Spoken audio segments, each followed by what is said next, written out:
നമസ്തേ. സനാതനധർമ്മമാർഗത്തിലെ ഹിന്ദുധർമ്മമാർഗത്തിലെ എല്ലാവർക്കും പ്രണാമം. ഞാൻ കുടവട്ടൂർ വാമനൻ നമ്പൂതിരി, കൊട്ടാരക്കര. സനാതനധർമ്മ ആചാരചിന്തകൾ എന്ന പേരിൽ എല്ലാ ബുധനാഴ്ചയും നമ്മുടെ ചാനലിൽ നമ്മുടെ ആചാരങ്ങളെക്കുറിച്ചും ഉപനിഷത്തുക്കളെക്കുറിച്ചും സമൂഹത്തിൽ പരക്കുന്ന തെറ്റിദ്ധാരണകളെക്കുറിച്ചുമൊക്കെ, നമ്മുടെ ആചാരങ്ങളെ പറ്റിയുള്ള തെറ്റിദ്ധാരണകളുമൊക്കെ ഈ ചാനൽ വഴി പ്രഭാഷണ രൂപേണ അവതരിപ്പിച്ചുകൊണ്ടിരിക്കുകയാണ്. അതുകൂടാതെ അതിൽ നിന്ന് വ്യത്യസ്തമായി നമ്മുടെ കഥാപാരമ്പര്യത്തെ നമ്മുടെ സമൂഹത്തിൽ എത്തിക്കുന്നതിന് വേണ്ടിയിട്ട് പുതിയൊരു അധ്യായം കൂടി ആരംഭിക്കുന്നു. എല്ലാ ഞായറാഴ്ച തോറും കഥാർണവം എന്നാണ് അതിന് പേര് കൊടുത്തിട്ടുള്ളത്. അർണവം എന്നാൽ സമുദ്രം എന്നാണ്, കഥാസമുദ്രം എന്നൊക്കെ നമുക്കതിനെ പറയാം. കഥയുടെ സമുദ്രം. എല്ലാവരുടെയും സഹകരണം ഉണ്ടാവണം, പ്രാർത്ഥന ഉണ്ടാകണം എന്ന് പറയുന്നു, അഭ്യർത്ഥിക്കുന്നു. അതുപോലെ ഈ ചാനൽ എല്ലാവരും സബ്സ്ക്രൈബ് ചെയ്യണം, മറ്റുള്ളവർക്ക് ഈ കഥകളുമൊക്കെ അയച്ചു കൊടുക്കണം. ഈ ധർമ്മം പ്രചരിപ്പിക്കേണ്ടത് നമ്മുടെ ഓരോരുത്തരുടെയും ഉത്തരവാദിത്വമായിട്ട് കാണുകയും വേണം. കുട്ടികളെ തീർച്ചയായിട്ടും ഈ കഥകൾ കേൾപ്പിക്കുക. അത് നമ്മുടെ ഒരു ഉത്തരവാദിത്വമായി നമ്മൾ ഏറ്റെടുക്കുക. കഥയായതുകൊണ്ട് തീർച്ചയായിട്ടും അവർക്കത് ഇഷ്ടമാകുമെന്ന് തന്നെയാണ് വിചാരിക്കുന്നത്. കഥകൾ ഇഷ്ടപ്പെടാത്തവർ ആരും തന്നെ ഉണ്ടാകില്ല, കഥയില്ലാത്തവരും. കഥയുള്ളവരായി തീരുക എന്നാൽ ജീവിതത്തിന് അർത്ഥമുണ്ടായി എന്ന് സാരം. അപ്പോൾ കഥകൾ ജീവിതത്തിൽ സ്വാധീനം ചെലുത്തും എന്ന് താല്പര്യം.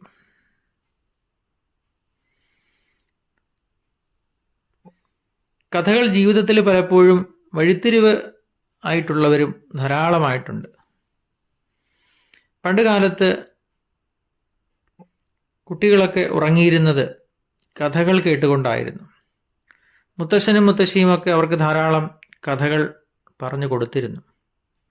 പിൽക്കാലത്ത് ഈ കഥകളുടെ സാരാംശങ്ങൾ അവർക്ക് പല ജീവിത പ്രതിസന്ധികളിലും വിളക്കായി മാറിയിരുന്നു എന്നത് ഒരു വാസ്തവമാണ്. മാത്രമല്ല, കഥകൾ അവരുടെ വ്യക്തിത്വത്തെയും സ്വാധീനിച്ചിരുന്നു.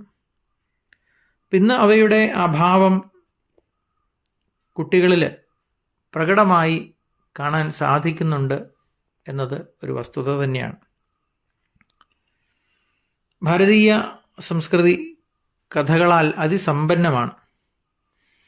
ജീവിത മൂല്യങ്ങളെക്കുറിച്ച് ജനങ്ങളിൽ ബോധമുണർത്തി അവരെ സംസ്കൃത ചിത്തരാക്കാനുള്ള ഒരു വിദ്യാഭ്യാസ മാധ്യമം കൂടിയാണ് കഥകൾ. ജീവിത പ്രതിസന്ധികളെയും വെല്ലുവിളികളെയും നേരിടാൻ ഉള്ള ഒരു ഔഷധം തന്നെയാണ് കഥകൾ എന്ന് പറയുന്നത്. ശുകബ്രഹ്മർഷിയുടെ കഥാകഥനമാണ് പരീക്ഷിത് മഹാരാജാവിന് ശാന്തിയും മുക്തിയും കൈവരുത്തിയത് എന്നത് കേവലം ഒരു ഉദാഹരണം മാത്രമാണ്. കഥകൾ വഴി നന്മയുടെ സന്ദേശങ്ങൾ എല്ലാവരിലും എത്തിക്കുക എന്ന ഉദ്ദേശ്യത്തോടു കൂടി ആരംഭിച്ച നമ്മുടെ ചാനലിൻ്റെ ഈ പുതിയ അധ്യായത്തെ എല്ലാവരും കേൾക്കുക, വിശിഷ്യ കുട്ടികളെ കേൾപ്പിക്കണം എന്നും കൂടി വിനയപൂർവം അത്തരത്തിൽ നമ്മുടെ കുട്ടികളെ സത്സ്വഭാവികളായി നല്ല വ്യക്തിത്വമുള്ളവരാക്കി വാർത്തെടുക്കാൻ സാധിക്കും. ഈ കഥകളെ ഉൾക്കൊള്ളുമ്പോൾ അവർക്കതിന് സാധിക്കും എന്നുള്ളത് സംശയമില്ലാത്ത കാര്യമാണ് എന്ന് മാത്രം പറഞ്ഞുകൊണ്ട് കഥാർണവത്തിൻ്റെ 1-ാം ഭാഗം ആരംഭിക്കുകയാണ്.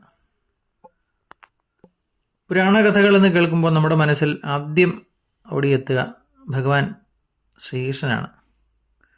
കൃഷ്ണൻ്റെ കഥകൾ കേൾക്കാത്ത ആരും തന്നെ ഉണ്ടാവില്ല. അതുകൊണ്ട് തന്നെ കൃഷ്ണനുമായി ബന്ധപ്പെട്ട ഒരു കഥയാണ് കഥാർണവത്തിൻ്റെ ആദ്യ ഭാഗം എന്ന് പറയുന്നത്. അപ്പോൾ നമ്മളൊക്കെ ഭക്തിയുള്ളവരാണ്, ഭഗവാനോട് ഭക്തിയുള്ളവരാണ്. സാമാന്യനെ അതൊക്കെ തന്നെ നമ്മുടെ ആഗ്രഹങ്ങൾ സാധിക്കാനുള്ള ഭക്തിയാണ്. എന്നാൽ ഉദാത്തമായ ഭക്തി എന്താണ് എന്ന് സൂചിപ്പിക്കുന്ന ഒരു കഥയാണ് ശ്രീകൃഷ്ണൻ്റെയും ഗോപികമാരുടെയും, അല്ലെങ്കിൽ ശ്രീകൃഷ്ണനും ഗോപികമാരും തമ്മിലുള്ള ഭക്തി എങ്ങനെയായിരുന്നു, അല്ലെങ്കിൽ ഭക്തി എങ്ങനെ ആയിരിക്കണം എന്ന് സൂചിപ്പിക്കുന്ന ഈ കഥ. വൃന്ദാവനത്തിലെ ഗോപികമാരോട് വളരെയധികം സ്നേഹം ശ്രീകൃഷ്ണനുണ്ട് എന്ന് മനസ്സിലാക്കിയ അദ്ദേഹത്തിൻ്റെ ഭാര്യമാർക്ക് അദ്ദേഹത്തോടൊരു അസൂയ സ്വാഭാവികമായിട്ടും തോന്നി. അസൂയ എന്ന് പറയുമ്പോൾ ഗോപികമാരോട് കാണിക്കുന്ന സ്നേഹത്തോട് ഒരസൂയ. അപ്പം എന്തുകൊണ്ടാണ് അങ്ങനെ അവരോടൊരു പ്രത്യേക താല്പര്യം എന്ന് ചോദിച്ചപ്പോൾ കൃഷ്ണൻ പറഞ്ഞു, അവരെൻ്റെ ഏറ്റവും പ്രിയപ്പെട്ട നിസ്വാർത്ഥരായിട്ടുള്ള ഭക്തരാണ്, നിസ്വാർത്ഥമായി അവനെ അവർ സ്നേഹിക്കുന്നവരാണെന്ന് പറഞ്ഞു. അപ്പോൾ തങ്ങളും അങ്ങനെ തന്നെയല്ലേ എന്ന് ചോദിച്ചപ്പോൾ അവർക്കാണ് തന്നോട് ഇഷ്ടം കൂടുതൽ എന്ന് പറയേണ്ട ഒരു സന്ദർഭം ഉണ്ടായി. നിസ്വാർത്ഥമായി തന്നെ സ്നേഹിക്കുന്നവരാണ് അവർ എന്ന് പറയുന്ന ഒരു സന്ദർഭം വരികയും, അപ്പം അത് ഒന്ന് തെളിയിക്കാമോ എന്ന് ചോദിച്ചു. അപ്പോൾ കൃഷ്ണൻ പറഞ്ഞു, വരട്ടെ, സമയം വരട്ടെ, അത് തെളിയിക്കാമെന്ന് പറഞ്ഞു. അപ്പം അങ്ങനെ ഇരിക്കുന്ന നാരദ മഹർഷി ഒരിക്കൽ അവിടെ എത്തുകയുണ്ടായി. വിശേഷങ്ങളൊക്കെ പറഞ്ഞ കൂട്ടത്തിൽ ഈ വിഷയം നാരദ മഹർഷിയോട് ശ്രീകൃഷ്ണൻ അവതരിപ്പിച്ചു. അപ്പോൾ നാരദരും ശ്രീകൃഷ്ണനും കൂടി ഒരു നാടകം അഭിനയിക്കാൻ തീരുമാനിക്കുന്നു ഈ വിഷയത്തിൽ. അപ്പോൾ ശ്രീകൃഷ്ണന് അദ്ദേഹം വലിയൊരു തലവേദന ഉള്ളതായിട്ട് അഭിനയിക്കുകയാണ്. വളരെ വലിയ തലവേദനയാണ് ശ്രീകൃഷ്ണൻ വന്ന് ഭവിച്ചിട്ടുള്ളത്. വിവിധ സാമാന്യനെയുള്ള മരുന്നുകൾ ഒന്നുകൊണ്ടും അത് ശമിക്കാത്ത തരത്തിലാണ് അദ്ദേഹം അത് പറഞ്ഞത്. അങ്ങനെ നാരദ മഹർഷി വൈദ്യനായിട്ട് അഭിനയിച്ചു. അദ്ദേഹം പറഞ്ഞു, അപ്പോൾ ഭാര്യമാരൊക്കെ അടുത്തുണ്ട്.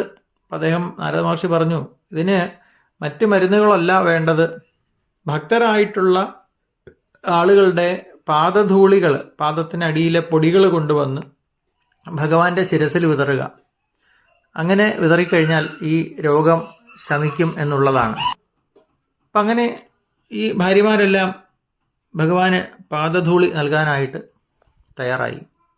അപ്പോൾ നാരദൻ പറഞ്ഞു, പാദധൂളി നൽകുന്നതൊക്കെ കൊള്ളാം, മറ്റൊരു കാര്യമുണ്ട്, ഭഗവാന്റെ ശിരസിൽ നിങ്ങളുടെ പാദത്തിൻ്റെ അടിയിലെ പാദധൂളി വിതറുക എന്ന് പറഞ്ഞു കഴിഞ്ഞാൽ ഭഗവാനെ ചവിട്ടുന്നതിന് തുല്യമാണ്, അല്ലെങ്കിൽ ഭർത്താവിൻ്റെ തലയിൽ ചവിട്ടുന്നതിന് തുല്യമാണ്. അതുകൊണ്ട് നിങ്ങൾക്ക് അതിൻ്റേതായ ശിക്ഷ, നരകയാതന അനുഭവിക്കേണ്ടി വരും. അതുകൊണ്ട് ആലോചിച്ച് വേണം ഇതൊക്കെ ചെയ്യാൻ എന്ന് പറഞ്ഞു. പെട്ടെന്ന് ഈ തയ്യാറായവരൊക്കെ തന്നെ അതിൽ നിന്നും, ആ ഉദ്യമത്തിൽ നിന്നും, നരകത്തിൽ പോകേണ്ടി വരുമല്ലോ എന്ന് ചിന്തിച്ച് അതിൽ നിന്ന് പിന്മാറി. അങ്ങനെ നാരദര് നേരെ ഗോപികമാരുടെ അടുത്ത് ചെന്നു. അവിടെ ചെന്ന് ഭഗവാന്റെ രോഗത്തെക്കുറിച്ച് പറഞ്ഞു. അപ്പോൾ ഗോപികമാർ ചോദിച്ചു, എന്താണ് അതിനുള്ള പ്രതിവിധി, എന്താണ് ഞങ്ങളാൽ കഴിയുന്നത്, എന്താണ് ഞങ്ങൾ ചെയ്യേണ്ടത് ചോദിച്ചപ്പോൾ ഇതേ കാര്യം തന്നെ നാരദ മഹർഷി ഗോപികമാരോട് പറഞ്ഞു. അപ്പം അവരും പാദധൂളി നൽകാൻ തയ്യാറായപ്പോൾ പറഞ്ഞു, ഇതുപോലെ നരകയാതന അനുഭവിക്കേണ്ടി വരും എന്നൊക്കെ നാരദര് കാര്യങ്ങളൊക്കെ പറഞ്ഞു. അപ്പോൾ ഗോപികമാർ പറഞ്ഞ ഒരു മറുപടിയുണ്ട്, ഞങ്ങൾ നരകത്തിൽ പതിച്ചാലും വേണ്ടില്ല, നരകയാതന അനുഭവിച്ചാലും വേണ്ടില്ല, ഭഗവാന്റെ തലവേദന, ഭഗവാന്റെ രോഗം ഭേദമാകണം എന്ന് പറഞ്ഞു. അങ്ങനെ പാദധൂളികൾ നൽകാൻ അവർ തയ്യാറായി. ഇതാണ് കഥയെന്ന് പറയുന്നത്. ഇതിൽ നിന്ന് നമുക്ക് മനസ്സിലാവുന്നത് ഗോപികമാരുടെ നിസ്വാർത്ഥ ഭക്തിയെക്കുറിച്ചാണ്. അല്ലെങ്കിൽ ഭക്തി എങ്ങനെയായിരിക്കണം. നമ്മളൊക്കെ ക്ഷേത്രത്തിൽ പോയി ഭഗവാനോട് രക്ഷിക്കണം രക്ഷിക്കണം എന്നൊക്കെ പറയാറുണ്ട്, ആപത്തിൽ നിന്ന് രക്ഷിക്കണം എന്നൊക്കെ നമ്മൾ പ്രാർത്ഥിക്കാറുണ്ട്. ഭഗവാൻ ഒരാപത്ത് വന്നാൽ നമ്മുടെ ദുരിതം, നമുക്കുണ്ടാകുന്ന ദുരിതം വകവയ്ക്കാതെ നമുക്കുണ്ടാകുന്ന നരകയാതന ഇത്തരത്തിലൊരു സന്ദർഭമാണെങ്കിൽ തൻ്റെ ജീവന് നാശം സംഭവിച്ചാലും ഭഗവാന് വേണ്ടി അത് ചെയ്യാം എന്ന് ചിന്തിക്കുന്ന ആളുകൾ എത്രയുണ്ട് എന്നുള്ളതാണ് ഈ കഥയുമായി ബന്ധപ്പെട്ട് ചിന്തിക്കേണ്ടത്. എല്ലാവരും ഭഗവാനിൽ നിന്ന് വേണം എന്ന് ചിന്തിക്കുന്ന ആളുകളാണ്. ഭഗവാനിലേക്ക് എന്ത് നമ്മൾ സമർപ്പിക്കാം എന്നുള്ള ചിന്ത, ആ ഒരു സമർപ്പണ ബുദ്ധി അല്ലെങ്കിൽ യഥാർത്ഥ ഭക്തി എങ്ങനെയാണ് എന്നുള്ളത് ഈ ഗോപികമാരുടെ വാക്കുകളിലൂടെ നമുക്ക് വരച്ചു കാട്ടിത്തരികയാണ് ഈ കഥയിലൂടെ. ഇതിലൂടെ കൃഷ്ണ പത്നിമാർക്ക് തങ്ങളുടെ പോരായ്മ മനസ്സിലാക്കാൻ സാധിച്ചു. എന്തുകൊണ്ടാണ് ഭഗവാന് ഗോപികമാരോട് ഇത്രയധികം ഇഷ്ടം വന്നത് എന്ന് തിരിച്ചറിയാനും സാധിച്ചതായിട്ടാണ് കഥയുടെ ബാക്കി പത്രം എന്ന് പറയുന്നത്. അപ്പോൾ നിസ്വാർത്ഥ ഭക്തി എങ്ങനെയാണ്, പരമമായ പ്രേമം എന്താണ്, എങ്ങനെയായിരിക്കണം എന്നുള്ളത് ഗോപികമാരുടെയും കൃഷ്ണന്റെയും നാരദരുടെയും ഒക്കെ ചേർന്നുള്ള ഈ കഥയിലൂടെ നമുക്ക് മനസ്സിലാക്കി തരുന്നു. ഇന്നത്തെ ഈ കഥയുടെ സമാപിച്ചിരിക്കുകയാണ്. അടുത്ത കഥ നമുക്ക് അടുത്ത ദിവസം പറയാം. നമസ്തേ.